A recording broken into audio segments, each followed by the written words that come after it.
effects of electric current. When current flows in a circuit, it exhibits various effects. ஒரு சர்க்யூட்டில் current வந்து flow ஆகுது அப்படின்னா அது வந்து நிறைய எஃபெக்ட்டுக்கு உள்ளாகும். The main effects are heating, chemical and magnetic effects. அதில் 3 எஃபெக்ட்ஸ் வந்து மெயினாக கொடுத்துருக்காங்க. Heating effect, chemical effect and then magnetic effect. First one, heating effect.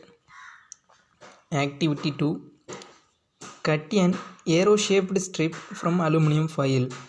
ஒரு அலுமினிய தகடில் ஒரு ஏரோ மார்க் இருக்கக்கூடிய ஷேப்பில் ஒரு சின்னதாக ஒரு ஸ்ட்ரிப் மாதிரி கட் பண்ணிக்க சொல்கிறாங்க. Ensure that the head is a fine point. அதோட தலைப்பகுதி ரொம்ப கூர்மையாக இருக்கிற மாதிரி ஒரு சின்னதாக வந்து கட் பண்ணிக்க சொல்கிறாங்க. Keep the aero shaped foil on a உடன் போர்டு. ஒரு மரக்கட்டை போர்டில் அந்த ஏரோ ஷேப்பில் இருக்கக்கூடிய அலுமினியம் ஃபாயிலை குத்தி வச்சுக்க சொல்கிறாங்க. Connect a thin pin to 2 lengths of wire. அதில் வந்து ஒரு 2 பின்ஸ் லென்ஸ் ஆஃப் 2 பின்னை வந்து தின்னாக இருக்கக்கூடிய 2 பின்னை கனெக்ட் பண்ணிக்க சொல்கிறாங்க. Connect the wires to the terminals of electric cell maybe of 9 volt. 9 voltage இருக்கக்கூடிய ஒரு பேட்டரியில் அந்த செல்லில் வந்து அந்த 2 ends ஆஃப் த ஒயரை கனெக்ட் பண்ண சொல்கிறாங்க. Press 1 pin onto the pointed tip and other pin at a point about 1 or 2 mm away. அதாவது அதில் அந்த அலுமினியம் ஃபாயிலோட சின்ன ஸ்ட்ரிப்பில் பக்கத்து ஒரு 1 மில்லிமீட்டர் 2 மில்லிமீட்டர் கேப்பில் அந்த 2 பின்னையும் டிப் பண்ண சொல்கிறாங்க, அதாவது குத்த சொல்கிறாங்க. Can you see that the tip of aluminum foil starts melting. அப்போ என்ன ஆகும் அப்படின்னா அந்த அலுமினியம் ஃபாயிலோட சின்ன ஸ்ட்ரிப் வந்து மெல்ட் ஆக ஆரம்பிக்கும், அதாவது உருக ஆரம்பிக்கும் அப்படின்னு சொல்கிறாங்க. ஒரு காஷன் கொடுத்துருக்காங்க. The heating effect and the chemical effect experiments have to be performed only with a DC cell of around 9 voltage. அதாவது டிசி செல் அப்படின்னா பின்னாடி வருது பார்க்கலாம். ஒரு 9 வோல்டேஜ் இருக்கக்கூடிய செல்லில் மட்டும்தான் அந்த கெமிக்கல் எஃபெக்ட்டுக்கும் சரி ஹீட்டிங் எஃபெக்ட் இருக்கக்கூடிய ஆக்டிவிட்டியை செஞ்சு பார்க்க சொல்கிறாங்க. Students at any cost should not use the main domestic electric supply which is a 220 volt AC voltage. அது ஸ்டூடெண்ட்ஸ் யாரும் வந்து should not use the domestic சர்க்யூட்டுக்கு வரக்கூடிய வீட்டுக்கு வரக்கூடிய 220 வோல்டேஜ் இருக்கக்கூடிய கரண்ட்டை யூஸ் பண்ண வேணாம். 9 வோல்ட் வோல்டேஜ் பேட்டரி செல்லில் மட்டும் யூஸ் பண்ணுங்க அப்படின்னு சொல்கிறாங்க. If it is used will give a heavy electric shock leading to a severe damage to our body. அப்படி அந்த 220 வோல்ட் இருக்கக்கூடிய டொமஸ்டிக் சர்க்யூட்டை நம்ம யூஸ் பண்ணும்பொழுது நம்ம பாடிக்கு சிவியரான ஒரு எஃபெக்ட் ஆகும் அப்படின்னு சொல்கிறாங்க, ஷாக் ஆகும் அப்படின்னு சொல்கிறாங்க. when the flow of current is resisted, generally heat is produced. ஒரு சர்க்யூட்டில் எலக்ட்ரிக் சார்ஜ் ஃப்ளோ ஆனால் இங்கே கரண்ட் ஃபார்ம் ஆகுதுன்னு அர்த்தம். அப்படி ஃப்ளோ ஆஃப் கரண்ட்டை ஏதாவது ஒன்று ரெசிஸ்ட் பண்ணால் அங்கே வந்து ஹீட் எனர்ஜி ப்ரொடியூஸ் ஆகும் அப்படின்னு சொல்கிறாங்க. This is because the electrons while moving in the wire or resistor suffer resistance. அதாவது இதனால தான் வந்து ஒரு எலக்ட்ரான்ஸ் வந்து ஒரு சர்க்யூட்டில் மூவ் ஆனாலும் சரி அங்கே வந்து ரெசிஸ்டன்ஸ் இருக்கும், அந்த ரெசிஸ்டன்ஸ்னால தான் ஹீட் வந்து ப்ரொடியூஸ் ஆகுது அப்படின்னு சொல்கிறாங்க. This conversion of electrical energy into heating energy is called Joule heating. இப்படி ஒரு எலக்ட்ரிக்கல் சர்க்யூட்டில் எலக்ட்ரான்ஸ் அதாவது கரண்ட்ஸ் பாஸ் ஆகும் பொழுது ஹீட் எனர்ஜி ஃபார்ம் ஆனிச்சு அப்படின்னா, அதாவது electrical energy is converted into heating energy, it is called Joule heating அப்படின்னு நேம் வச்சுருக்காங்க. As this effect was extensively studied by the scientist Joule. இந்த ஜூல் ஹீட்டிங் அப்படிங்கிறத யார் கொண்டு வந்தாங்க அப்படின்னா சயின்டிஸ்ட் ஜூல் அப்படிங்கிறவர் தான். This forms the principle of all electric heating appliances like iron box, water heater, toaster extra. இந்த ஜூல் ஹீட்டிங் அப்படிங்கிற எஃபெக்ட் தான் வந்து நம்ம நார்மலாக யூஸ் பண்ணக்கூடிய ஹீட்டிங் அப்ளையன்சஸ் லைக் அயன் பாக்ஸும் சரி, வாட்டர் ஹீட்ரு, டோஸ்டர் இது எல்லாத்துலேயுமே வந்து யூஸ் ஆகுது அப்படின்னு சொல்கிறாங்க. அதாவது electrical energy is converted into heating energy. ஓகேங்களா? Even connecting wires offer a small resistance to the flow of current. That is why almost all electrical appliances including the connecting wires are warm when used in an electric circuits. நம்ம flow of currentல இருக்கக்கூடிய connecting ஒயர்ஸ்லேயும் கூட ஒரு heat energy form ஆகும். அதனால தான் நம்ம ஒரு electrical அப்ளையன்ஸை use பண்ணிவிட்டு அந்த ஒயர்ஸை தொட்டு பார்த்தா நம்மளுக்கு வந்து ஹீட்டாக இருக்க மாதிரி தோணும் அப்படின்னு சொல்கிறாங்க.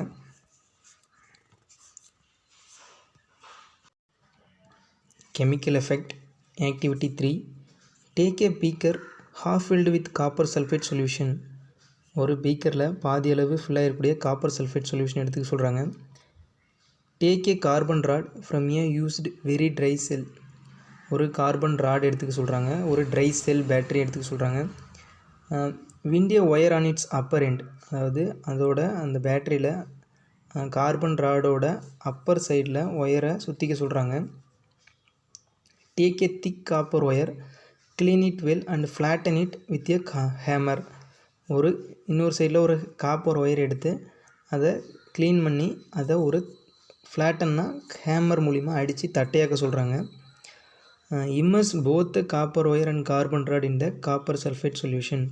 அந்த கார்பன் ராடையும் அந்த ஃப்ளாட்டன் பண்ண காப்பர் ஒயரையும் ஒரு ட்ரை செல்லில் கனெக்ட் பண்ணி அந்த காப்பர் சல்ஃபேட் சொல்யூஷனில் இம்மர்ஸ் பண்ண சொல்கிறாங்க, அதாவது மூழ்கி வைக்க சொல்கிறாங்க. Connect the carbon rod to the negative terminal of an electric cell and the copper wire to the positive terminal of the cell. அதாவது கார்பன் ராடை நெகட்டிவ்லேயும் அந்த காப்பர் ஒயரை பாசிட்டிவ் டெர்மினல்லையும் கனெக்ட் பண்ண சொல்கிறாங்க அந்த எலக்ட்ரிக் செல்லில். Also ensure that the copper and the carbon rod do not touch each other but are close enough. அதாவது அந்த 2 டெர்மினல்லையும் connect பண்ணதுக்கப்புறம் அந்த காப்பர் ஒயரும் கார்பன் ராடும் ஒன்றுக்கு ஒன்று டச் பண்ணாத மாதிரியும் பக்கத்து இருக்கிற மாதிரியும் நம்மளை வச்சுக்க சொல்கிறாங்க. Wait and watch. After some time you find the copper deposited over the carbon rod. This is called as electroplating. This is due to the chemical effect of current. ஒரு கொஞ்ச நேரத்துக்கு அப்புறம் பார்க்க சொல்கிறாங்க. அந்த காப்பர் அந்த கார்பன் ராடோட மேலே deposit ஆகிருக்கும், மேலே படிஞ்சிருக்கும் அப்படின்னு சொல்கிறாங்க. This is called as electroplating. இதுக்கு நேம் என்ன அப்படின்னா எலக்ட்ரோப்ளேட்டிங் அப்படின்னு சொல்கிறாங்க. This is due to the chemical effect of current. இதுதான் எலக்ட்ரிக் கரண்ட் மூலிமா இருக்கக்கூடிய கெமிக்கல் எஃபெக்ட் அப்படின்னு சொல்கிறாங்க. So far we have come across the cases in which only the electrons can conduct electricity, but here when current passes through electrolyte like copper sulfate solution, both the electron and the positive copper ion conduct electricity. அதாவது நம்மளுக்கு தெரியும் electrons மட்டும்தான் எலக்ட்ரிசிட்டியை conduct பண்ணும், flow of electrons தான் current அப்படின்னு நம்ம நினச்சிட்டு இருந்தோம். பட் இங்கே இந்த காப்பர் சல்ஃபேட் சொல்யூஷனில் காப்பர் அப்படிங்கிறது ஒரு பாசிட்டிவ் அயான். அந்த காப்பர் பாசிட்டிவ் அயான் எலக்ட்ரிசிட்டியை கண்டக்ட் பண்ணுறதுனால தான் கெமிக்கல் எஃபெக்ட் மூலிமா கார்பன் ராடு மேலே டெபாசிட் ஆனிச்சு. ஸோ இங்கே அந்த காப்பர் சல்ஃபேட் சொல்யூஷனில் பாசிட்டிவும் சரி நெகட்டிவும் சரி ரெண்டுமே எலக்ட்ரிசிட்டியை கண்டக்ட் பண்ணுது அப்படின்னு சொல்கிறாங்க. The process of conduction of electric current through solutions is called electrolysis. அதாவது ஒரு சொல்யூஷனில் எலக்ட்ரிக் கரண்ட்டை கண்டக்ட் பண்ணால் அது எலக்ட்ரோலைசிஸ் அப்படின்னு name. The solution through which the electricity bosses is called electrolyte. அந்த சொல்யூஷனில் எலக்ட்ரிசிட்டி பாஸ் ஆனால் அதுக்கு நேம் எலக்ட்ரோலைட் அப்படின்னு நேமு. சொல்யூஷன்ஸ் எலக்ட்ரிசிட்டி கண்டக்ட் பண்ணால் எலக்ட்ரோலைசிஸ் அப்படிங்கிற name. The positive terminal inserted into the solution is called anode and the negative terminal is cathode. அதாவது அந்த சொல்யூஷனில் positive டெர்மினலுக்கு நேம் ஆனோடனும் நெகட்டிவ் டெர்மினலுக்கு கேத்தோடு அப்படிங்கிற நேமும் கொடுத்துருக்காங்க. இந்த above experiment copper wire is anode and carbon rod is cathode. அதாவது காப்பர் ஒயர் மேலே இருக்கக்கூடிய எக்ஸ்பெரிமெண்ட்டில் பாசிட்டிவ் டெர்மினலில் கனெக்ட் பண்ணியிருக்காங்க. So it is called anode and the carbon rod is connected into the negative terminal. So it is called cathode. Do you know பாருங்க, extremely weak electric current is produced in the human body by the movement of charged particles. நம்மளோட normal human பாடியில் இருக்கக்கூடிய charged objects charged பார்ட்டிகிள்ஸ்னால ஒரு week electric current produce ஆகும். These are called சினெப்டிக் signals அப்படின்னு சொல்கிறாங்க. அதுக்கு name என்ன அப்படின்னா சினாப்டிக் சிக்னல்ஸ் அப்படின்னு சொல்கிறாங்க. These signals are produced by electrochemical process. They travel between brain and the organs through nervous system. அந்த சினாப்டிக் சிக்னல்ஸ் எப்படி போகுது அப்படின்னா பிரெயினுக்கும் இன்டர்னல் ஆர்கன்ஸுக்கும் நர்வஸ் சிஸ்டம் மூலிமா போகுது அப்படின்னு சொல்கிறாங்க. நெக்ஸ்ட்டு பாருங்கள், மேக்னெட்டிக் எஃபெக்ட் ஆஃப் எலக்ட்ரிசிட்டி. ஒரு கண்டக்டரில் எலக்ட்ரிசிட்டி ப்ரொடியூஸ் ஆகுது போகுது ஃப்ளோ ஆகுது அப்படின்னா அங்கே ஹீட்டிங் எஃபெக்ட் இருக்கும். நெக்ஸ்ட்டு கெமிக்கல் எஃபெக்ட் இருக்கும். அதே மாதிரி அந்த கண்டக்டரில் ஒரு ஃபார்ம் ஆஃப் மேக்னெட்டிக் எஃபெக்ட்டும் இருக்கும் அப்படின்னு சொல்கிறாங்க. எப்படின்னு பாருங்கள். A wire or a conductor carrying current develops a magnetic field perpendicular to the direction of the flow of current. அதாவது ஒரு ஒயரில் இல்லைன்னா ஏதோ ஒரு கண்டக்டரில் கரண்ட் கேரி ஆகிட்டு இருந்துச்சு, ஃப்ளோ ஆகிட்டு இருந்துச்சு அப்படின்னா அந்த டைரெக்ஷன் ஆஃப் ஃப்ளோ ஆஃப் கரண்ட்டுக்கு பர்பண்டிகுலர் இதில் மேக்னெட்டிக் எஃபெக்ட் ஃபார்ம் ஆகும் அப்படின்னு சொல்கிறாங்க. அதாவது ஃப்ளோ ஆஃப் கரண்ட்டுக்கு பர்பண்டிகுலர் ஷேப்பில் அதை சுற்றி மேக்னெட்டிக் எஃபெக்ட் ஃபார்ம் ஆகும் அப்படின்னு சொல்கிறாங்க. The discovery of the scientist Weierstrass and the right hand thumb rule are detailed in the chapter on magnetism and electromagnetism in this book. அதாவது அதை யார் கண்டுபிடிச்சாங்க அப்படின்னா ஒரு சயின்டிஸ்ட், ஒயர்சிஸ்ட் அப்படிங்கிறது அவரோட நேமு. அப்புறம் ரைட் ஹேண்ட் தம்ப் ரூல் அப்படின்னு ஒன்று இருக்குது. அது எல்லாமே வந்து உங்களுக்கு இந்த 9th ஸ்டாண்டர்ட்லேயே மேக்னெட்டிசம் அண்ட் எலக்ட்ரோமேக்னெட்டிசம் யூனிட்டில் கொடுத்துருக்காங்க டீட்டெயில் அப்படின்னு சொல்லி கொடுத்துருக்காங்க. Direction of current is shown by the right hand thumb rule and the direction of magnetic field is shown in by the other fingers of the same right hand. அதாவது ஒரு current carrying கண்டக்டரை நம்ம ஒரு right handle பிடிச்சிருக்க மாதிரி வச்சுக்கிட்டா அந்த flow of கரண்ட்டுக்கு பர்பண்டிகுலராக மேக்னெட்டிக் ஃபீல்டு ஆக்ட் ஆகும் அப்படின்னு நம்மளுக்கு தெரியும். அப்போ ஃப்ளோ ஆஃப் கரண்ட் எந்த டைரெக்ஷனில் இருக்கும் அப்படின்னா ரைட் ஹேண்ட் தம்பில் இருக்கும். மற்ற ஃபிங்கர்ஸில் வந்து மேக்னெட்டிக் ஃபீல்டு ஆக்ட் ஆகும் அப்படிங்கிற சொல்லி கொடுத்துருக்காங்க. Types of current. There are two distinct type of electric currents that we encounter in our everyday life. Direct current DC and alternating current AC. அதாவது கரண்ட்டில் 2 டைப்ஸ் இருக்குது. ஒன்று வந்து டைரக்ட் கரண்ட், இன்னொன்று வந்து ஆல்டர்னேட்டிங் கரண்ட். ஃபஸ்ட் ஒன் பாருங்கள், direct current. We know current in electrical circuits is due to the motion of positive charge from higher potential to lower potential or electron from lower to higher electric potential. அதாவது ஒரு electric சர்க்யூட்டில் current flow ஆகுது அப்படின்னா அதுக்கு என்ன காரணம் அப்படின்னா positive charge வந்து ஹையர் பொட்டன்ஷியலேருந்து லோயர் பொட்டன்ஷியலுக்கோ இல்லைன்னா நெகட்டிவ் சார்ஜ் எலக்ட்ரான் வந்து லோயர் பொட்டன்ஷியல் டு ஹையர் பொட்டன்ஷியலுக்கோ மூவ் ஆனால் அங்கே வந்து கரண்ட் ஃபார்ம் ஆகும் அப்படின்னு நம்மளுக்கு தெரியும். Electrons move from negative terminal of the battery to the positive terminal of the battery. Electrons வந்து ஒரு பேட்டரியில் நெகட்டிவ் டெர்மினல்லேருந்து பாசிட்டிவ் டெர்மினலுக்கு வந்து மூவ் ஆகும் அப்படின்னு சொல்கிறாங்க. Battery is used to maintain a potential difference between the 2 ends of the wire. அதாவது ஒரு கனெக்டிங் ஒயரில் பேட்டரி இல்லைனா ஒரு செல் வந்து எதுக்கு யூஸ் ஆகுது அப்படின்னா அந்த 2 ends ஆஃப் த ஒயரோட பொட்டன்ஷியல் டிஃப்ரென்ஸுக்கு காரணம் அப்படின்னு சொல்கிறாங்க. Battery is the one of the sources for DC current. DC கரண்ட்டுக்கான ஒரு பெஸ்ட் சோர்ஸ் தான் வந்து battery. The DC is due to the unidirectional flow of electric charges. Some other sources of DC are solar cells, thermocouples, etc. அதாவது unidirectional flow of electric charges அப்படிங்கிறது தான் DC. Direct current அப்படின்னா என்னென்னா ஒரு பேட்டரியிலேருந்து இல்லைன்னா ஏதோ ஒரு செல்லிலிருந்து ஒரு டெர்மினலிருந்து இன்னொரு டெர்மினலுக்கு அதோட பொட்டன்ஷியல் எனர்ஜி டிஃப்ரென்ஸ்னால எனர்ஜி வந்து ஃப்ளோ ஆகும், இல்லைன்னா கரண்ட் வந்து ஃப்ளோ ஆகும். அப்படி ஃப்ளோ ஆகிறது வந்து எந்த டைரெக்ஷனும் மாறாமல் ஒரு டெர்மினல்லேருந்து இன்னொரு டெர்மினலுக்கு போகிறது தான் வந்து டிசி. அதுக்கான எக்ஸாம்பிள்ஸ் என்ன அப்படின்னா சோலார் செல்ஸு, பேட்ரி, தெர்மோகல்ப்ஸ் அப்படின்னு கொடுத்துருக்காங்க. Many electronic circuits use DC. அதாவது நிறைய எலக்ட்ரானிக் சர்க்யூட்ஸ் வந்து டிசி கரண்ட் தான் யூஸ் பண்ணுது. Some examples of devices which work on DC are cellphones, radio, electric keyboard, electronic vehicles. இது எல்லாமே வந்து டிசி கரண்ட் தான் யூஸ் பண்ணுது அப்படின்னு சொல்கிறாங்க. அதாவது பேட்டரி எடுத்து வச்சு யூஸ் பண்ணுற எல்லா டிவைஸுமே வந்து டிசி கரண்ட் தான். Next one, alternating current. If the direction of the current in a resistor in any other element changes its direction alternately, the current is called an alternating current. அதாவது ஒரு flow of கரண்ட்டில் ஒரு current வந்து ஒரு டைரெக்ஷனில் போயிட்டுருக்கும் பொழுது அதோட டைரெக்ஷன் சேஞ்ச் ஆகிடுச்சு அப்படின்னா அது வந்து ஆல்டர்னேட்டிங் கரண்ட் அப்படின்னு அர்த்தம். டிசி கரண்ட்டில் ஒரு டெர்மினலிருந்து இன்னொரு டெர்மினலுக்கு எலக்ட்ரான்ஸ் இல்லைன்னா அதோட சார்ஜ் வந்து ஃப்ளோ ஆகுது அப்படின்னா டைரெக்ஷன் சேஞ்ச் ஆகாது.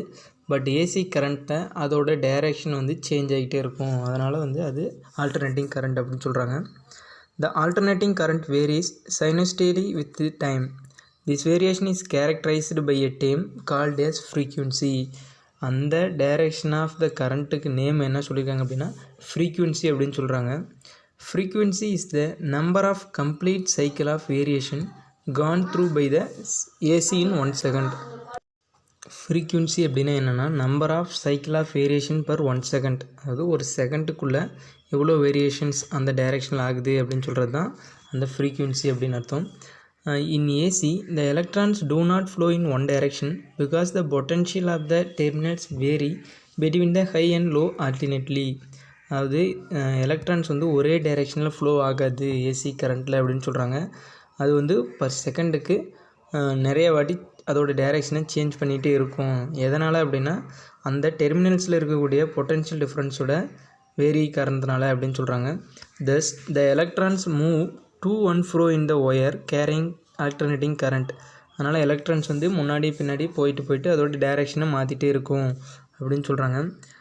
அதோட சைக்கிள் பார் கொடுத்துருக்காங்க அந்த டயக்ராமில். வேவ் ஃபார்ம் ஆஃப் ஏசி கரண்ட்டோட வேவ் ஃபார்ம். ஒரு சைக்கிள்னால் ஒரு ஃபுல் ரொட்டேஷன் தான் one cycle. Domestic supply is in the form of AC. அதாவது நம்ம வீட்டுக்கு யூஸ் பண்ணக்கூடிய கரண்ட் வந்து AC current. when we want to use an electrical device in DC, then we have to choose a device to convert AC to DC. அதாவது நம்ம வீட்டுக்கு use பண்ணக்கூடிய device வந்து டிசி மாற்றணும் அப்படின்னா ஏசி கரண்ட்லேருந்து டிசியாக கன்வெர்ட் பண்ணக்கூடியதுக்கு ஒரு கன்வெர்ட்டர் வாங்கணும். The device used to convert AC to DC is called rectifier அப்படிங்கிறது தான் ஏசி கரண்ட்டை டிசியாக மாற்றக்கூடியது. Colloquially it is called with several names like battery eliminator, DC adapter and so on. அதோட இன்னொரு நேம்ஸ் என்ன அப்படின்னா battery eliminator and DC adapter. The device used to convert DC into AC is called inverter. அதாவது டிசி கரண்ட்டை ஏசியாக convert பண்ணக்கூடிய டிவைஸுக்கு நேம் என்ன அப்படின்னா inverter. The symbols used in AC and DC circuits are shown in figure. இந்த டயக்ராமில் பாருங்கள். அதாவது டிசி வோல்டேஜ் சர்க்யூட்டுக்கோட சிம்பிள் கொடுத்துருக்காங்க, ஏசி வோல்டேஜ் சர்க்யூட்டுக்கான சிம்பிள் கொடுத்துருக்காங்க. ஏசிக்கு வந்து அதோட டைரெக்ஷன் சேஞ்ச் பண்ணுறதுனால அந்த சிம்பிள் அப்படி கொடுத்துருக்காங்க உள்ள. இதில் டிசியில் வந்து ப்ளஸ் மைனஸ் டெர்மினல் மட்டும் கொடுத்துருக்காங்க. அதாவது டைரெக்ஷன் யூனிட் டைரெக்ஷனில் இருக்கும், ஒரே டைரெக்ஷனில் இருக்கும். நெக்ஸ்ட் பாருங்கள், advantages of AC over DC. டிசியை விட ஏசியோட அட்வான்டேஜஸ் பாருங்கள்.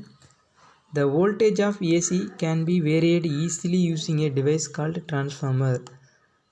ஏசியோட வோல்டேஜை ஈஸியாக வேரி பண்ணுறதுக்கு டிரான்ஸ்ஃபார்மர் அப்படிங்கிற டிவைஸ் யூஸ் ஆகுது. The AC can be carried over long distances using step up டிரான்ஸ்ஃபார்மரை யூஸ் பண்ணி ஏசி கரண்ட்டை நம்ம ரொம்ப தூரத்துக்கு கொண்டு போகலாம். The loss of energy while distributing current in the form of AC is negligible. அதாவது நம்ம லாங் டிஸ்டன்ஸுக்கு நம்மளோட ஏசி கரண்ட்டை டிரான்ஸ்ஃபார்மர் மூலிமா கொண்டு போகும் பொழுது அதில் ஏற்படக்கூடிய லாஸ் ஆஃப் எனர்ஜி வந்து ரொம்ப கம்மி அப்படின்னு சொல்கிறாங்க. Direct current cannot be transmitted as such.